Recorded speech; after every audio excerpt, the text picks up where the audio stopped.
உலகில் பல்வேறு நாடுகளை காலனி ஆதிக்கத்தின் கீழ் ஆட்டிப் படைத்தவர்கள் ஆங்கிலேயர்கள். அப்படிப்பட்ட ஆங்கிலேயர்களுக்கே சிம்ம சுப்பனமாக இருந்து மைசூர் சிங்கமாக வலம் வந்தவர் ஹைதர் அலி.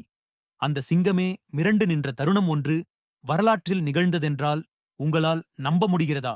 அடர்ந்த காட்டிலிருந்த விருப்பாச்சி கோட்டையிலிருந்து எங்கள் நாட்டை மீட்க வேண்டும், அதற்கு தங்களின் படை உதவி வேண்டும் என்று கடிதம் ஒன்று திண்டுக்கல் கோட்டைக்கு பறக்கிறது. தொடர்ச்சியாக 3 கடிதங்கள் சென்றாலும் திண்டுக்கல் கோட்டையில் இருக்கும் ஹைதர் அலியிடமிருந்து எந்த பதிலும் இல்லை. பதில் கிடைக்கவில்லை என்று தெரிந்ததும் 3 வீரர்கள் திண்டுக்கல் நோக்கி பயணம் செய்கிறார்கள். குதிரையிலிருந்து இறங்கிய மூவரும் ஹைதர் அலியின் முன் நிற்கிறார்கள். கடிதம் எழுதிய உங்கள் ராணி எங்கே என கேட்கிறார்.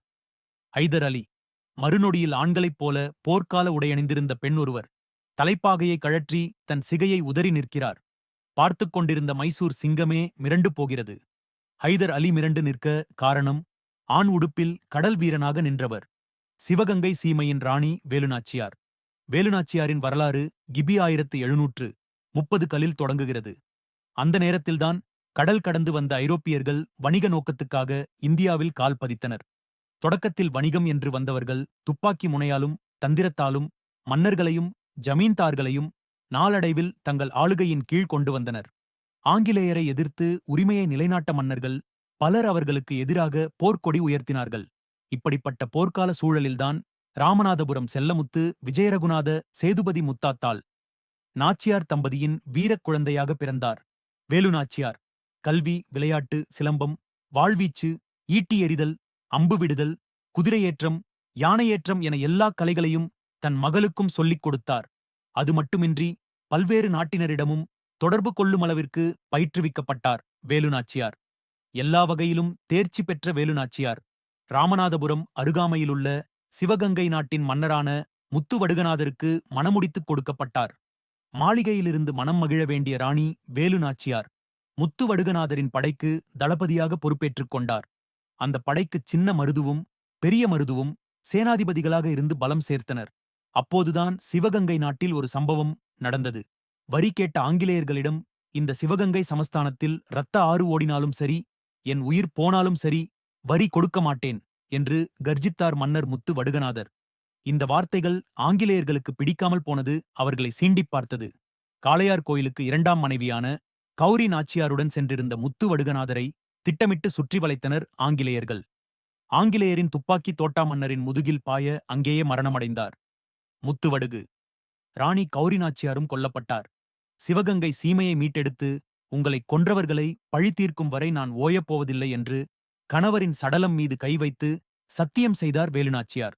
தலைமறைவாக இருந்தால்தான் எடுத்த சபதத்தை நிறைவேற்ற முடியும் என்று சொன்னதோடல்லாமல் வேலு நாச்சியாருக்கு பக்கவனமாக பின்னின்றனர் மருது சகோதரர்கள். விருப்பாட்சிக்குச் சென்று கோபால நாயக்கரையும் சந்தித்தார். நாச்சியார் போன்ற எண்ணற்ற புரட்சியாளர்களுக்கு ஆதரவளித்து அவர்கள் தங்குவதற்கு ஏற்பாடும் செய்து தந்தவர் கோபால நாயக்கர். போராளிகளுக்கு புகலிடம் அளித்து வந்ததற்காக கோபால நாயக்கரை புளிய மரத்தில் தூக்கிலிட்டுக் கொன்றனர் ஆங்கிலேயர்கள். அக்காலங்களில் பெரும்பாலும் தலைமறைவு வாழ்க்கையே வேலுநாச்சியாருக்கு அமைந்தது. அதே நேரத்தில் தான் தங்கியிருக்கிற நாட்களை பயிற்சி காலங்களாகவும் பயன்படுத்திக் கொண்டார் ராணி. இதனைத் தொடர்ந்தே விருப்பாச்சி கோட்டையில் 5000 பெண்களைக் கொண்ட உடையாள் படை உருவாக்கப்பட்டது. பல்வேறு பயிற்சிகளை அளித்து இந்த படை போருக்கு தயார் செய்யப்பட்டது. ஆங்கிலேயர்கள் ஆயுத பயன்பாட்டில் பலரையும் விஞ்சி நின்றனர். துப்பாக்கி, தோட்டா என அவர்கள் அடுத்த தலைமுறை ஆயுதங்களை பயன்படுத்தியே இங்கிருந்தவர்களை மிரட்டிக் கொண்டிருந்தனர். அப்போது ஆயுதங்கள் தொடர்பான கூரிய சிந்தனை கொண்டவர் ஹைதர் அலி என்பதும் தான் அவரிடம் ஆயுதங்கள் கேட்டுப் பெறலாம் என்கிற நெட்பத்தை நாச்சியாருக்கு ஏற்படுத்தியிருந்தது. ஹைதர் அலியிடம் கேட்டிருந்த காலாட்படை, குதிரைப்படை, துப்பாக்கிகள், பீரங்கிகள், 1,00,000 பொன் கூடவே தன் மகனையும் உதவிக்கு அனுப்பினார் ஹைதர் அலி. போருக்கான அனைத்து முன்னேற்பாடுகளையும் செய்த வேலுநாச்சியார் திடீரென ஆங்கிலேயருக்கு எதிராக போர் அறிவித்தார். ஆங்கிலேயர்கள் இதனை எதிர்பார்க்கவில்லை. சிவகங்கையை கைப்பற்ற பெரும் தாக்குதலை நடத்த முடிவு செய்தார் ராணியார். சிவகங்கையை மீட்க ஒரு பிரிவுப் படைக்குத்தானே தலைமை தாங்கினார்.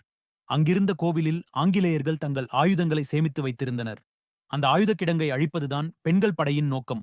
அதற்காக அவர்கள் வகுத்த வியூகம்தான் வரலாற்றில் இன்று வரை நிலைத்து நிற்கிறது. பெண்கள் படைக்கு தலைமை தாங்கினார் குயிலி. மாறுவேடத்தில் ஆயுதக் கிடங்கினுள் சென்ற குயிலி தன்மேல் தீ வைத்துக் கொண்டு ஆங்கிலேயரின் ஆயுத கிடங்கில் குதிக்க அடுத்த நொடியே அந்த இடம் வெடித்துச் சிதறியது. ஆங்கிலேயர்களின் பெரும் பலமாக கருதப்பட்ட ஆயுதங்களை தன்னுயிர் தந்து அழித்தார்.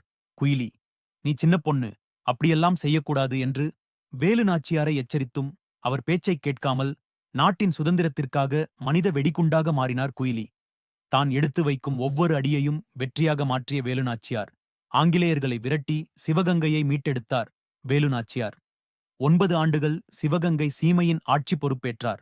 தன் இறுதி நாட்களில் விருப்பாச்சி கோட்டையில் தங்கியிருந்த நாச்சியார் 1796 டிசம்பரில் இயற்கை எய்தியதை வரலாற்றாய்வாளர்கள் உறுதிப்படுத்துகின்றனர். வேலுநாச்சியார் போன்றவர்களின் வீரத்தை வரலாறு பேசும்.